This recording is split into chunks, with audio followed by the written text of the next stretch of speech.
श्री कृष्ण गोविंद हरि मुरारी, हे नाथ नारायण वासुदेव। श्री कृष्ण गोविंद हरि मुरारी, हे नाथ नारायण वासुदेव।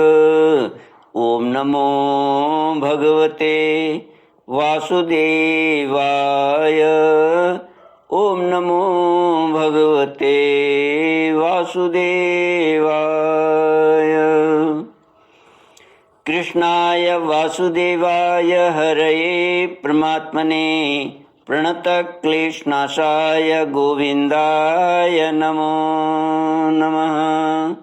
सच्चिदानन्दरूपाय विश्वोत्पत्त्यादिहेतुवे तापत्रयविनाशाय श्रीकृष्णाय वयं नमः। सच्चित आनंद स्वरूप परमात्मा जो सृष्टि के उत्पत्ति, पालन और संहार करता है तथा जीवों के आध्यात्मिक, आदि दैविक, आदि भौतिक तापों को नष्ट करने वाले हैं, अर्थात जीवों के मानसिक, शारीरिक और भौतिक दुखों को दूर करने वाले हैं, उन श्री कृष्ण भगवान को हम नमस्कार करते हैं। श्री कृष्ण गोविंद हरि मुरारी, हे नाथ नारायण वासुदेव। श्रीमद् भागवत दशम स्कंद पंचचत्वारिंशोऽध्यायः श्लोक 26 से। श्री शुक उवाच अथ सूरसुतो राजन् पुत्रयो समकारयत् पुरोधसा ब्रह्मणश्च यथावद्विज संस्कृतम्। तेभ्यो दक्षिणा गावो रुक्ममाला स्वलंकृताः, स्वलंकृतेभ्यः संपूज्य सवत्सा क्षौम मालिनी।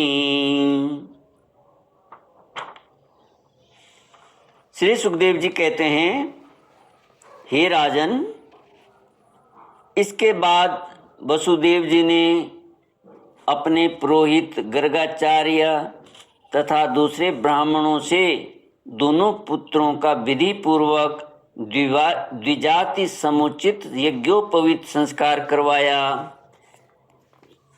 उन्होंने विविध प्रकार के वस्त्र और आभूषणों से ब्राह्मणों का सत्कार करके उन्हें बहुत सी दक्षिणा तथा बछड़ों वाली गौएं दी। सभी गौएं गले में सोने की माला पहनी हुई थी तथा और भी बहुत से आभूषणों एवं रेशमी वस्त्रों की मालाओं से विभूषित थीं।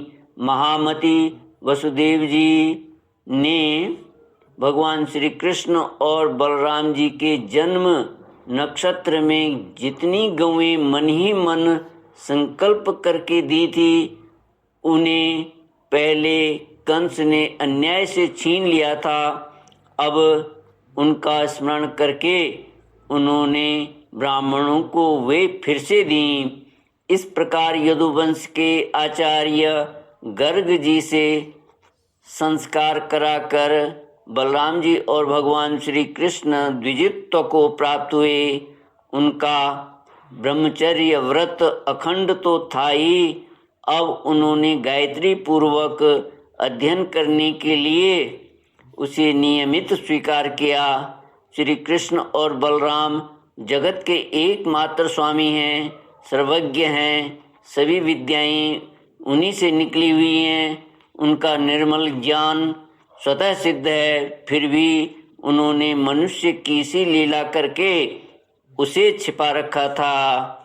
अब वे दोनों गुरुकुल में निवास करने की इच्छा से काश्यप गोत्री सांदीपनी मुनि के पास गए, जो अवंतीपुर उज्जैन में रहते थे। वे दोनों भाई विधि पूर्वक गुरुजी के पास रहने लगे। उस समय वे बड़े ही सुसंगत अपनी चेष्टाओं को सर्वथा नियमित रखे हुए थे। गुरु जी तो उनका आदर करते ही थे।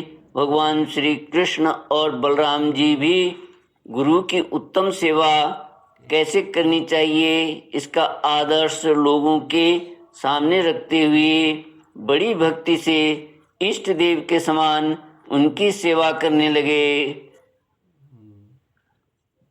गुरुवर सांदीपनी जी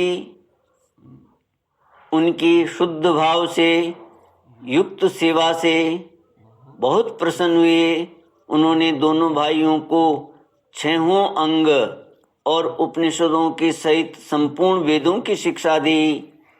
इनके सिवा मंत्र और देवताओं के ज्ञान के साथ धनुर्वेद, मनुस्मृति और धर्मशास्त्र, मीमांसा आदि वेदों का तात्पर्य बतलाने वाले शास्त्र, तर्क विद्या, न्याय शास्त्र आदि की भी शिक्षा दी। साथ ही संधि, विग्रह, ज्ञान, आसन, द्वैध और आश्रय इन 6 भेदों से युक्त राजनीति का भी अध्ययन कराया।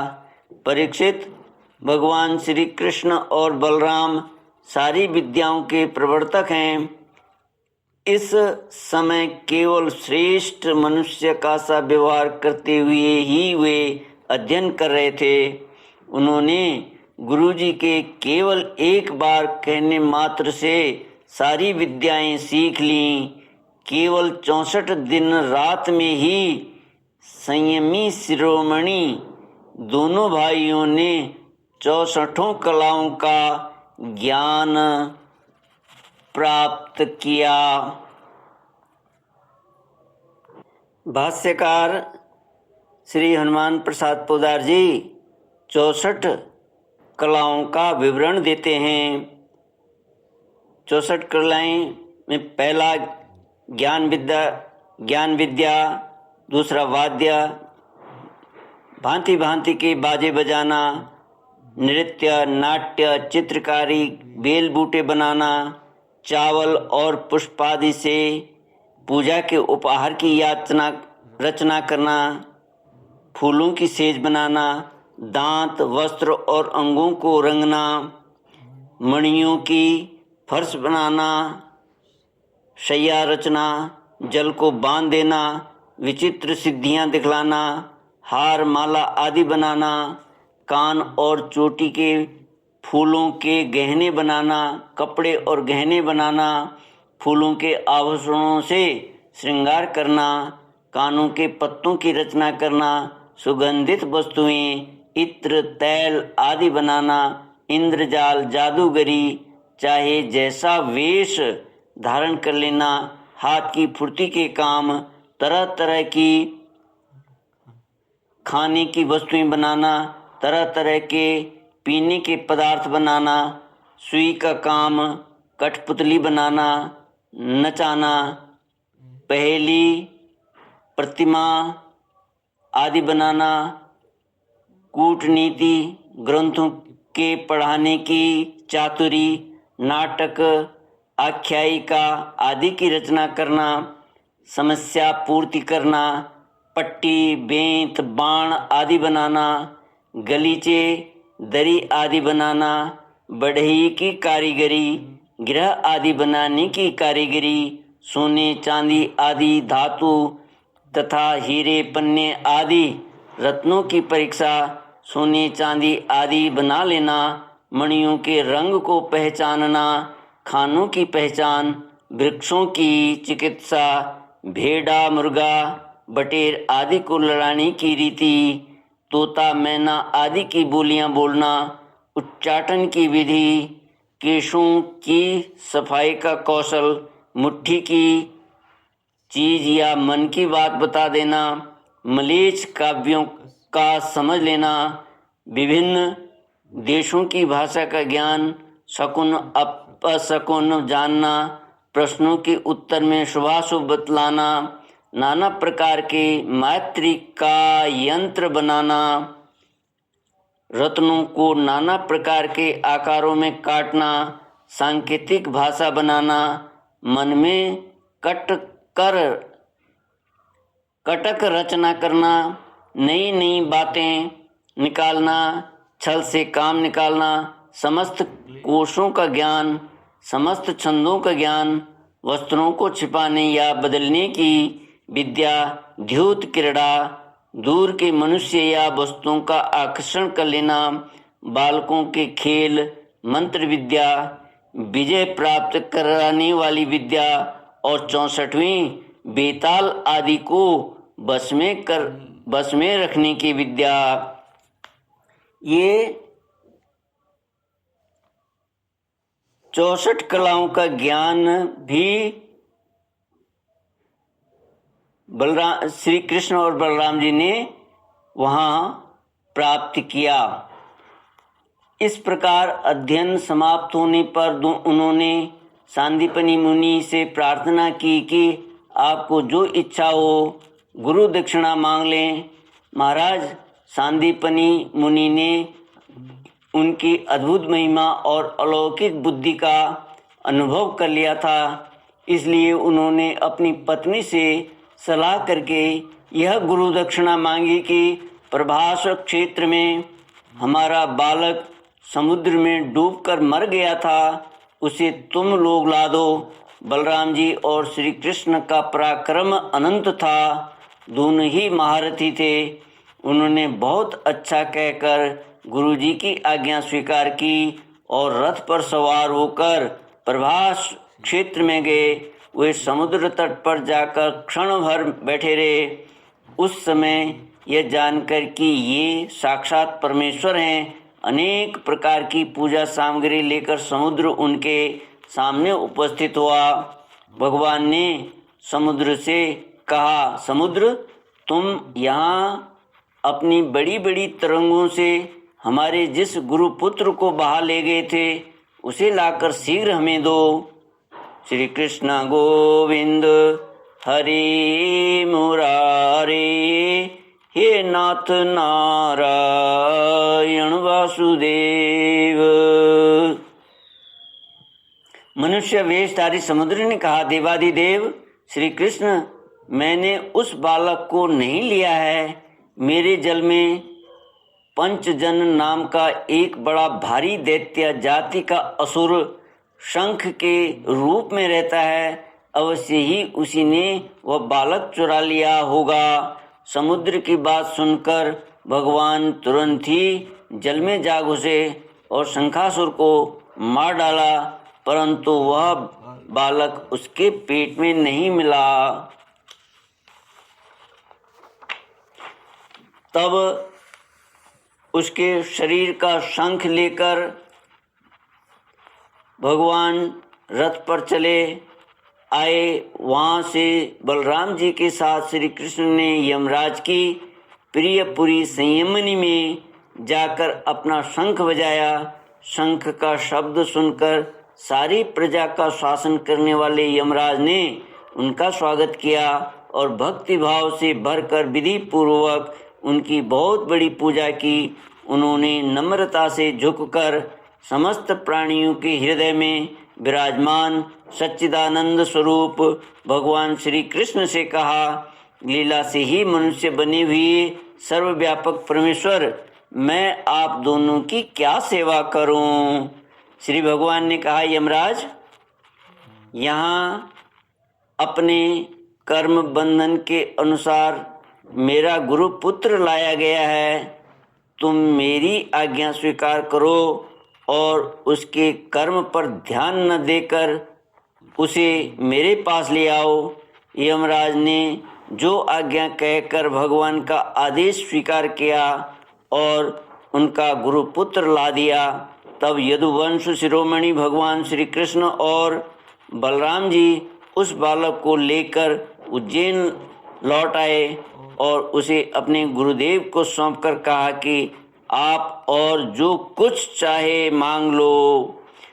गुरुजी ने कहा, बेटा, तुम दोनों ने भली भांति गुरु दक्षिणा दी, अब और क्या चाहिए।